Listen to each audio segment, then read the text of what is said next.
मंडळी, जय श्रीराम. आपल्या सर्वांचं आपल्या ओम चैतन्य उपासना केंद्र या युट्यूब चॅनलमध्ये सहर्ष स्वागत आहे. आपल्या सर्वांना आज रक्षाबंधनाच्या खूप खूप शुभेच्छा मंडळी. आज आपण रक्षाबंधन या सणाविषयी माहिती पाहतोय. रक्षाबंधन म्हणजे प्रेमबंधन.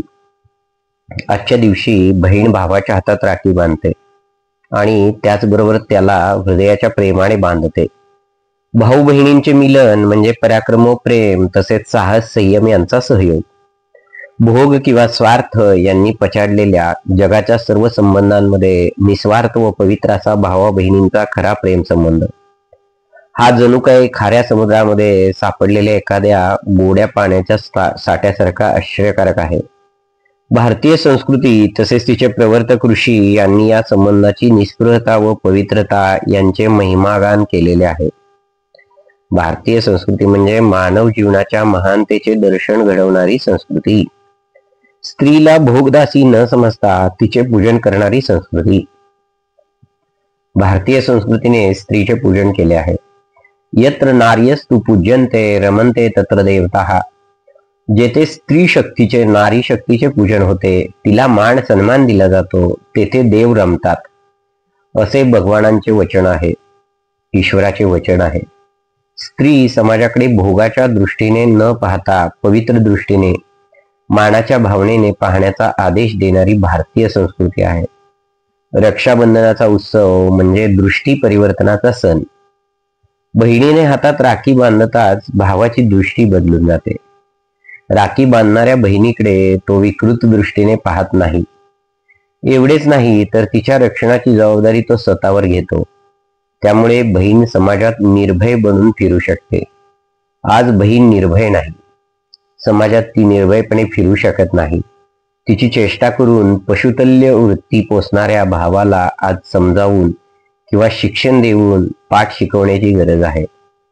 त्या लोकांना माहीत नाही की ज्या समाजात बहीण निर्भय नाही, तो समाज हळूहळू पौरुष गमावून अवदशा प्राप्त करतो. भावाला राखी बांधण्याच्या पूर्वी बहीण त्याच्या कपाळाला टिळा लावते.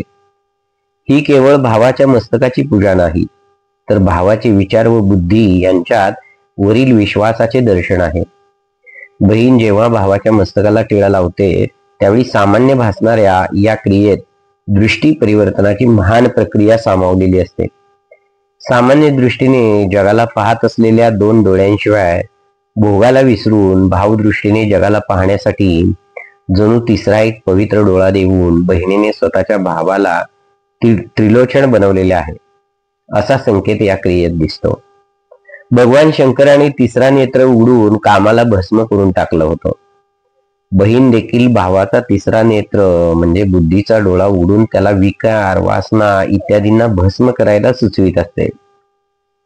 भावाच्या हातात रक्षा बांधून बहीण त्याच्यापासून केवळ स्वतःचे रक्षण इच्छिते असेच नाही, तर समस्त स्त्री जातीला स्वतःच्या भावाचे रक्षण मिळावे अशी इच्छा करते. त्याचबरोबर बाह्य शत्रूवर व आंतरविकारांवर स्वतःच्या भावाने विजय मिळवावा किंवा त्याच्यापासून सुरक्षित राहावे ही भावना देखील त्यात सामावलेली आहे.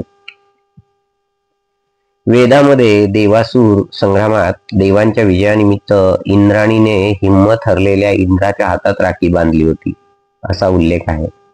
अभिमन्यूचे रक्षण इच्छिणाऱ्या कुंती मातेने त्याला राखी बांधली होती. तर स्वतःच्या रक्षणासाठी राणी कर्मवतीने इमायूनला राखी पाठवली होती. स्वतःच्या रक्षणासाठी राणी कर्मवतीने हुमायूनला राखी पाठवली होती. याप्रमाणे राखीमध्ये उभय पक्षाच्या रक्षणाची भावना सामावलेली आहे. परंतु एवढीच त्याची मर्यादा नाही. रक्षाबंधन हे बंधन रक्षणाचे स्मारक आहे. रक्षाबंधन म्हणजे ध्येय रक्षण. ज्याने जीवनात काही बंधन मान्य केले आहे, जो जीवनात काही ध्येयासोबत बांधला गेलेला आहे, तोच जीवन विकास साधू शकतो. राखी बांधताना बहीण भावाला बांधते म्हणजे ध्येयाचे रक्षण करायला सुचवते. स्त्रीकडे विकृत नजरेने न पाहता पवित्र दृष्टी ठेव हा महान संदेश देणाऱ्या भारतीय संस्कृतीच्या या श्रेष्ठ पर्वाला आपण कुटुंबापुरता मर्यादित बनवला आहे. असले सुंदर प्रेमबंधनाचे भावबंधनाचे पर्व कुटुंबापुरतेच मर्यादित राखणे योग्य नव्हे. अशा पर्वाचे तर सामाजिकरण आणि वैश्वीकरण केले पाहिजे. सख्या भावाबद्दलची कुणाही बहिणीची दृष्टी निर्मळ प्रेमाने भरलेली असतेच. गरज आहे समाजात स्त्रीकडे पाहणारी विकारी दृष्टी बदलण्याची. सख्खी बहीण सख्या भावाला राखी बांधते, त्यापेक्षा समवयस्क दुसरी कुणी बहीण दुसऱ्या भावाला राखी बांधील तर त्यात बुद्धिमत्तेची पराकाष्ठा आहे. सारांश: रक्षाबंधन म्हणजे स्त्रीकडे पाहण्याची दृष्टी बदलणे. रक्षाबंधन म्हणजे भावाने घेतलेली बहिणीच्या रक्षणाची जबाबदारी.